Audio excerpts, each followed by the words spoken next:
கேஎஃப்சின்னு பார்க்குறது, மெக்டானல்ட்ஸ்ன்னு பார்க்குறது, சரவணா ஸ்டோர்னு பார்க்குறது, போத்தீஸ் அப்படிங்கிறது பார்க்குறது, லலிதா ஜுவல்லரி அப்படின்னு பார்க்குறது, இது எல்லாமே பிராண்டிங். லலிதா ஜுவல்லரியில் அவர் வந்து பேசுகிறார் இல்லையா, அவரை வந்து தன்னைத்தானே ஒரு பிராண்டாக காமிச்சுக்கிறாரு. சீப்பான வீட்டு பொருளா தரல, எல்லாமே தங்கமா தரும். சரவணா செல்வரத்னத்தில் என்ன பண்ணுறாங்க, அந்த ஓனரை வந்து அவர் இறந்துட்டா கூட அவர் படத்தை போட்டு தான் வியாபாரம் பண்ணுறாங்க. ஏன் கார் வாங்கியிருக்கிறதும் நாம் தான் வாங்கியிருப்போம், ஆனால் ப்ரமோட் பண்ணுறது யாரை ப்ரமோட் பண்ணுறோம்னா அந்த கம்பெனியோட லோகோவை தான் நம்ம ப்ரமோட் பண்ணிட்டு இருக்கோம். கார் இப்போ மாருதி சுசுகி கூட தான் கார் பண்ணுறாங்க, ஹுண்டாய் கார் இருக்குது. ஆனால் நம்ம BMW காரையோ ரோல்ஸ் ராய் காரையோ தான் ஓட்டுறதை வந்து பெருமையாக பணக்காரங்க ஓட்டுற கார் அப்படிங்கிற மாதிரி மாற்றுறாங்க.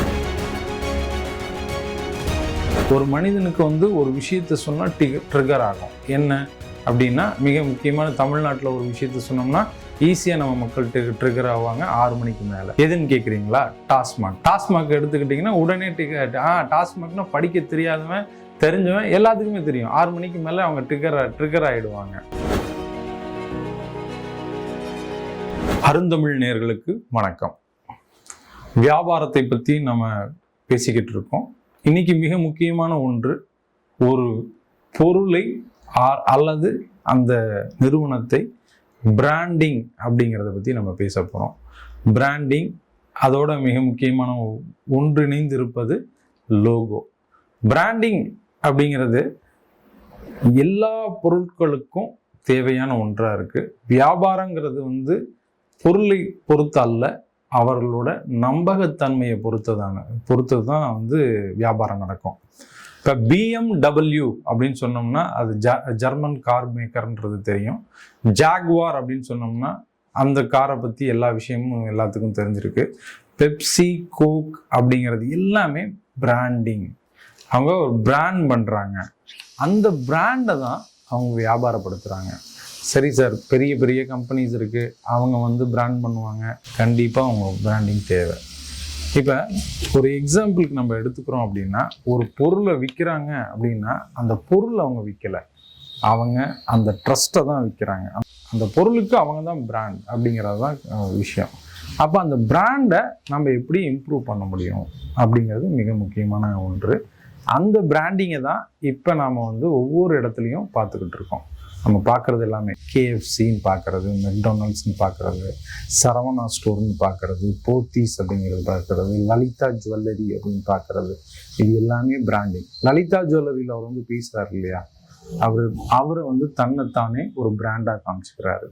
சரவணா செல்வரத்னத்தில் என்ன பண்ணுறாங்க, அந்த ஓனரை வந்து அவர் இறந்துட்டா கூட அவர் படத்தை போட்டு தான் வியாபாரம் பண்ணுறாங்க. ஏன்? பிராண்ட், அந்த ட்ரஸ்ட்டை பில்ட் பண்ணியிருக்காங்க. வசந்த் அண்ட் கோல அவங்க பிராண்டிங்கை டெவலப் பண்ணியிருக்காங்க. அந்த பிராண்ட், லோகோ, இதுதான் ஒரு பொருளுக்கான விஷயமா செயல்படுது. சரிங்களா? அந்த மாதிரி ஒவ்வொரு பொருளுக்கான பிராண்டிங்கையும் நம்ம கண்டிப்பாக இம்ப்ரூவ் பண்ணணும். அந்த பிராண்ட் வேல்யூ தனியாக அதுக்கே, அதாவது ஒரு பொருள் நம்ம அந்த கம்பெனியை வாங்குகிறோம் பண்ணுறோம் அப்படின்னா அந்த பிராண்டிங் வேல்யூ அப்படின்னு சொல்லுவாங்க. MRF டயர்ஸ் பற்றி நம்ம சொல்கிறோம் அப்படின்னா அந்த பிராண்டிங் வேல்யூ, அந்த பிராண்டிங் வேல்யூக்கே தனியான குட்வில் அப்படின்னு சொல்லுவாங்க இல்லையா. குட்வில், ஒரு ப்ராடக்டை பற்றியான குட்வில்லை பற்றி பேசுகிறோம் அப்படின்னா அந்த பிராண்டிங் வேல்யூக்கே தனியான ஒரு விஷயம் இருக்குது. அந்த பிராண்டிங்க்கு கண்டிப்பாக கை கொடுக்க போகிறது என்னன்னா லோகோ தான் ஒரு மனிதனை வந்து நிலைநிறுத்துது, ஒரு பொருளை நிலைநிறுத்துது, மனிதனில் பொருளை நிலைநிறுத்துது. ஏன் அப்படின்னம்னா, மனிதர்கள் சைன் லாங்குவேஜை ஈஸியாக அண்டர்ஸ்டாண்ட் பண்ணிக்குவாங்க. கற்காலம் தொட்டு சைன் லாங்குவேஜை தான் நம்ம ஆராய்ச்சியாளர்கள் எல்லாமே பார்த்துருக்காங்க. சைன் லாங்குவேஜ் தான் ஈஸியாக மனசில் பதியும். ஒரு கலர் கூட நமக்கு ஈஸியாக பதியாது, அந்த சைன் லாங்குவேஜ் வந்து கண்டிப்பாக ஈஸியாக பதியும். அந்த சைன் தான் அந்த லோகோ. அந்த லோகோ பிராண்ட் பில்ட் பண்ணுறதுக்கு லோகோ மிக முக்கியமான ஒன்று. பென்ஸோட லோகோவை நம்ம பார்த்துருக்கோம், ஜாக்வாரோட லோகோவை பார்த்துருக்கோம், ரோல்ஸ் ராயோட லோகோவை பார்த்துருக்கோம், மாருதி சுசுக்கியோட லோகோ பார்த்துருக்கேன். என்ன சார் எல்லாம் காரோட பேரையே சொல்லிக்கிட்டு இருக்கீங்க அப்படின்னா, அடிக்கடி நம்ம வந்து ரோட்டில் பார்க்குறது அதை மனசில் பதிய வைப்போம்.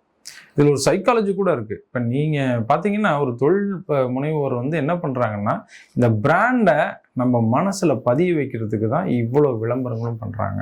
அந்த விளம்பரத்தின் மோகத்தில் தான் நாம் என்ன பண்ணுறோம்னா அந்த ப்ராடக்ட் நம்ம செலக்ட் பண்ணுறோம். கார் வாங்கியிருக்கிறதும் நாம் தான் வாங்கியிருப்போம். ஆனால் ப்ரமோட் பண்ணுறது யாரை ப்ரமோட் பண்ணுறோம்னா அந்த கம்பெனியோட லோகோவை தான் நம்ம ப்ரமோட் பண்ணிகிட்டு இருக்கோம். ஒவ்வொரு கார்லேயும் அவங்க நமக்கு தெரியாமல் ஒரு சீக்ரெட்டாக அவங்க பிராண்டை நம்ம மனசில் பதிய வைக்கிறாங்க. அதில் வந்து நமக்கு ஒரு ப்ரைடை உருவாக்கி தராங்க. எப்படி ப்ரைடை உருவாக்குறாங்க? அந்த ப்ரைடு தான் நம்ம என்ன பண்ணுறோம், அந்த ப்ராடக்டை வாங்க வைக்கிறாங்க. கார் இப்போ மாருதி சுசுகி கூட தான் கார் பண்ணுறாங்க, ஹுண்டாய் கார் இருக்குது. ஆனால் நம்ம BMW காரையோ ரோல்ஸ் ராய் காரையோ தான் ஓட்டுறதை வந்து பெருமையாக பணக்காரங்க ஓட்டுற கார் அப்படிங்கிற மாதிரி மாற்றுறாங்க. So the branding and logo ரொம்ப ரொம்ப இம்பார்ட்டண்ட்டு. ரோல்ஸ் ராய் காரை எங்கே வச்சு எங்கேயாவது ரோல்ஸ் ராய் காருக்கு வந்து பார்த்தோம்னா நம்ம ஷோரூம் பார்த்துருப்போமான்னா பார்த்துருக்க மாட்டாங்க. அவங்க எங்கே கொண்டு போய் அந்த ப்ராடக்டை விற்கிறாங்கன்னா, எங்கெங்கெல்லாம் ஏர் ஷூஸ் அந்த ப்ரைவேட் ஜெட்ஸை விற்கிறதுக்கு எங்கெங்கெல்லாம் ஷோஸ் போட்டிருக்காங்களோ அது பக்கத்தில் தான் ரோல்ஸ் ராய் விற்கிறாங்க. ஏன்னா அது 300 கோடி 200 கோடின்னு அந்த ப்ரைவேட் ஜெட்டு வாங்குறவங்களுக்கு 12 கோடி 15 கோடிங்கிறத வந்து ஈஸியாக இது பண்ண முடியும். இதுக்கு பேர் பிராண்ட் பொசிஷனிங் அப்படின்னு சொல்லுவாங்க. அவங்க பிராண்ட் எங்கே இருக்கணும், அந்த பொசிஷன் இதோட வச்சு கம்பேர் பண்ணும்போது வேறு கார்ஸோட கம்பேர் பண்ணுறதில்ல, அவங்க ப்ரைவேட் ஜெட்ஸுக்கு பக்கத்தில் கம்பேர் பண்ணுறாங்க. ஸோ நம்ம பிராண்டிங்கும் முக்கியம், லோகோவும் முக்கியம், நம்ம பிராண்டிங் பொசிஷன்ஸும் முக்கியம். இதில் மிக முக்கியமாக இன்னும் நிறைய பேசணும் அப்படின்னு சொன்னீங்கன்னா சர்ச் இன்ஜின் ஆப்டிமைசேஷன் அப்படின்னு சொல்லுவாங்க. Keywords and search engine optimisation ரெண்டுமே மிக முக்கியமான ஒன்று. சர்ச் இன்ஜின் ஆப்டிமைசேஷன்னா என்னென்னா, சர்ச் இன்ஜின்னா கூகுள். நமக்கு தெரிஞ்சு இந்தியாவில் கூகுள் இருக்குது, சைனாவில் வேறு இருக்குது, அந்த மாதிரி ரஷ்யாவில் வேறு வச்சுருக்காங்க. அந்த சர்ச் இன்ஜினில் ஒரு விஷயத்தை டைப் பண்ணுறோம், ஏன் நியூ வெஜிடேரியன் ஹோட்டல் அப்படின்னு சொல்லி போடுறோம் அப்படின்னு பார்த்தீங்கன்னா நம்ம ஏரியாவில் இருக்கிற இடத்த ஃபஸ்ட்டு காமிக்கும். அதுதான் சர்ச் இன்ஜின் ஆப்டிமைசேஷன். இப்போ கூகுளில் ஒரு டூட் வைக்கிறாங்க அப்படின்னா அந்த ஆப்டிமைசேஷன் ஒவ்வொரு கண்ட்ரிக்கும் ஒவ்வொரு மாதிரி இருக்கும். இன்றைக்கி மேத்தமெட்டிக்கல் டேனா அதை ஸ்பெசிஃபிக்காக வைப்பாங்க. அவங்க அன்றைக்கி மேக்ஸுக்கு வந்து இப்போ பெரிய இம்பார்ட்டன்ஸ் கொடுத்த மாதிரி அந்த டிசைன்ஸை மாற்றுவாங்க. இதுதான் வந்து மிக முக்கியமான ஒன்று. அதே மாதிரி தான் நம்ம ஒரு பிராண்டை டெவலப் பண்ணுறோன்னா அந்த பிராண்டுக்கான விஷயத்தையும் நம்ம செஞ்சிட்டோம் அப்படின்னா 100% அது கரெக்டான பிளேஸ்மெண்ட் இருக்கும். அந்த பிராண்டிங்கையும் லோகோ, அதில் சர்ச் இன்ஜின் ஆப்டிமைசேஷன், அதில் கீவேர்ட்ஸ் அப்படின்னு சொல்லி சொல்கிறோம்.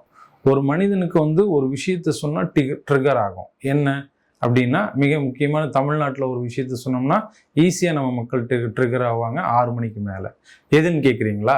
டாஸ்மாக் எடுத்துக்கிட்டிங்கன்னா உடனே டாஸ்மாக்னா படிக்க தெரியாதவன் தெரிஞ்சவன் எல்லாத்துக்குமே தெரியும். 6 மணிக்கு மேலே அவங்க ட்ரிகர் ஆகிடுவாங்க.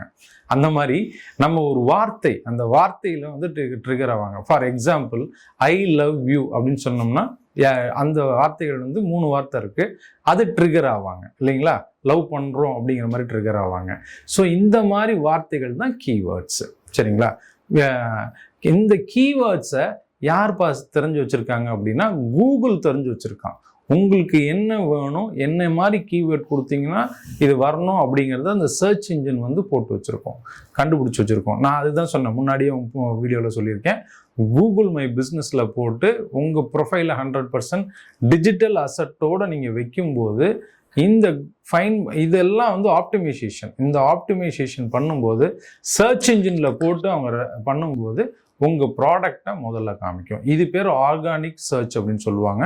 இதை இன்ஆர்கானிக்கும் பண்ண முடியும். இன்ஆர்கானிக்காக பண்ணுறதுக்கு தான் நிறைய விஷயங்கள், நிறைய companies, digital marketing companies work பண்ணுறாங்க. கன்சல்டன்ட்ஸ் இருக்காங்க, டிஜிட்டல் கன்சல்டன்ட் இருக்காங்க. அந்த ப்ராடக்டை ஃபஸ்ட்டு காமிக்கிறதுக்கு, இப்போ ஒரு ரியல் எஸ்டேட் ப்ராப்பர்ட்டியை நீங்கள் வாங்கணும்னு நினைக்கிறீங்க, ஒரு தடவை சர்ச் பண்ணிட்டீங்க, ஃபோனில் நீங்கள் யார்கிட்டையாவது பேசுனீங்க அப்படின்னீங்கன்னா உங்களுக்கு அந்த ப்ராடக்டை திரும்ப திரும்ப திரும்ப திரும்ப காமிச்சிக்கிட்டே இருப்பாங்க.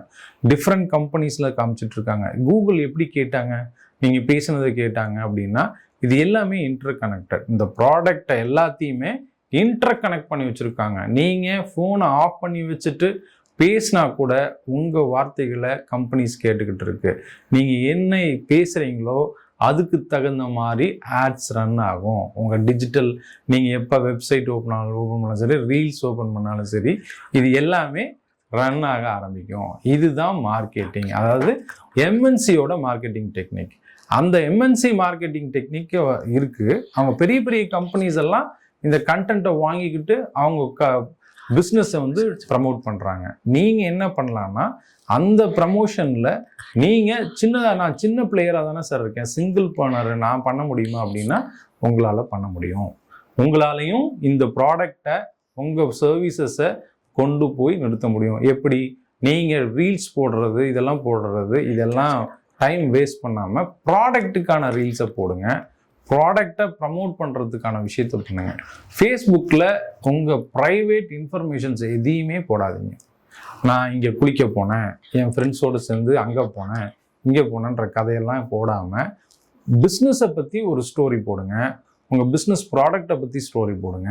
உங்கள் பிஸ்னஸ்க்கான ரீல்ஸை போடுங்க. அதில் இன்ஸ்டாகிராமில் என்னென்ன ப்ராடக்ட் வச்சுருக்கீங்கன்ற விஷயத்த வீடியோ எடிட் பண்ணி போடுங்க. சார் இதுக்கெல்லாம் என்னால் ஒரு கன்சல்டண்ட்டை வச்சுக்கிட்டு பண்ண முடியுமா சார் அப்படின்னா கன்சல்டன்ட் தேவையில்லை. இது சாதாரணமாக நிறைய கேன்வான்னு நிறைய வீடியோ ஆப்ஸ் இருக்குது, நிறைய டிசைனிங் இருக்குது. டிசைன் பண்ணிக்கலாம், நீங்களே டிசைன் பண்ணலாம். டிசைன் பண்ணி நீங்களே யூடியூப்பில் போஸ்ட் பண்ணுறதுக்கான ஆப்ஸ் எல்லாம் இருக்குது. இது கொஞ்சம் ரிசர்ச் பண்ணிங்கன்னா போதும், ஈஸியாக கற்றுக்கலாம். இல்லை உங்கள் வீட்டில் பசங்க இருக்காங்க, காலேஜ் படிக்கிறாங்க, அவங்கெல்லாம் பார்த்தீங்கன்னா அவங்க கொஞ்சம் இன்னும் உங்களால் அது செய்ய தெரியல, டெக்னிக்கலாக நீங்கள் நாலேஜபிளாக இல்லைன்னா இப்படிலாம் நீங்கள் டெவலப் பண்ணிங்கன்னா இன்னும் அதை பற்றி நிறைய விஷயங்கள், அதை பற்றியான புரிதல்கள் உங்களுக்கு இன்னும் ஈஸியாக கிடைக்கிறதுக்கான வாய்ப்புகள் இருக்குது. டிஜிட்டல் மார்க்கெட்டிங்களோட கண்டினியூஷன் தான் search engine optimisation, branding, logo.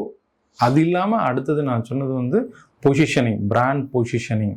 இந்த விஷயங்கள் எல்லாத்தையும் தெளிவாக நீங்கள் ஒரு பொருளுக்கு செய்யும்போது, அந்த சர்வீஸாக இருந்தாலும் சரி, இல்லை ப்ராடக்டாக இருந்தாலும் சரி, உங்களால் கண்டிப்பாக அந்த வியாபாரத்தை வெற்றிகரமாக கொண்டு போக முடியும். இன்னும் ரொம்ப சிம்பிளாக உங்களுக்கு சொல்லணும் அப்படின்னா, டெலிஃபோன் டைரக்டரிஸ், இப்போ அதில் வந்து ஜஸ்ட் டயல் அப்படின்லாம் இருக்குது. அந்த மாதிரி நிறைய விஷயங்கள்லாம் ஃபோனில் இன்ஃபர்மேஷன் கொடுக்குற அந்த மாதிரி மீடியாஸ் எல்லாம் கூட நீங்கள் வந்து யூஸ் பண்ணலாம். அதில் நிறைய என்கொயரிஸ் உங்களுக்கு கிடைக்கிறதுக்கு இனிஷியல் ஸ்டேஜில் ரொம்ப யூஸ்ஃபுல்லாக இருக்கும். லோக்கலில் இந்த மாதிரி லோக்கல் சர்வீசஸ் எல்லாம் கொடுப்பாங்க. அப்புறம் இந்தியா மார்ட் அப்படின்னு சொல்லிட்டு ஒன்று இருக்குது. இந்த மாதிரி நிறைய விஷயங்கள் டிஜிட்டல் மார்க்கெட்டிங்கை யூஸ் பண்ண கற்றுக்கோங்க. டெலிஃபோன் மூலமாகவும் அந்த இன்ஃபர்மேஷனை கொடுப்பாங்க. சார் நீங்கள் வந்து உங்கள் கம்பெனி ரெஜிஸ்டர் பண்ணியிருக்கீங்க, எல்லாம் பண்ணி முடிச்சுட்டு இந்த ரெஜிஸ்ட்ரேஷன் ப்ராசஸ் ஏற்கனவே எல்லாம் பண்ணியிருக்கீங்க அப்படின்னா, இதை இந்தியா மார்ட்லேயோ ஜஸ்ட் டயல்லையோ இந்த மாதிரி விஷயங்களில் நீங்கள் கொடுக்கும் பட்சத்தில் அவங்க அந்த இன்ஃபர்மேஷனை உங்களுக்கு ஷேர் பண்ணுவாங்க, உங்கள் கஸ்டமருக்கு கொடுப்பாங்க. கஸ்டமரோட இன்ஃபர்மேஷனை உங்கள்கிட்ட ஷேர் பண்ணுவாங்க. இந்த டிஜிட்டல் அசட்ஸு இதெல்லாம் ஈஸியாக கன்வென்ஷனல் மார்க்கெட்டிங்கோட இது பண்ணும்போது மிக வேகமாக ஒரு மக்களை போய் அடையிறதுக்கான வாய்ப்பாக இருக்குது. கன்வென்ஷனல் மார்க்கெட்டிங்கில் நீங்கள் பண்ணும்போது பார்த்தீங்கன்னா, ஒரு ஃப்ளையர் வைக்கிறீங்கன்னா எப்படி பார்த்தாலும் ஒரு ஃப்ளையர் ஒரு ₹2 சார்ஜ் ஆகும். ஒரு 2000 பேர்த்துக்கு நீங்கள் கொடுத்தீங்கன்னா அவங்க பார்க்கலாம், பார்க்காம போயிடலாம். பட் டிஜிட்டல் மார்க்கெட்டிங்கில் பண்ணும்போது ஒரு ரீல்ஸ் 30 செகண்ட்ஸில் 60 செகண்ட்ஸில் பண்ணும்போது அது கண்டிப்பாக போய் ரீச் ஆகும்.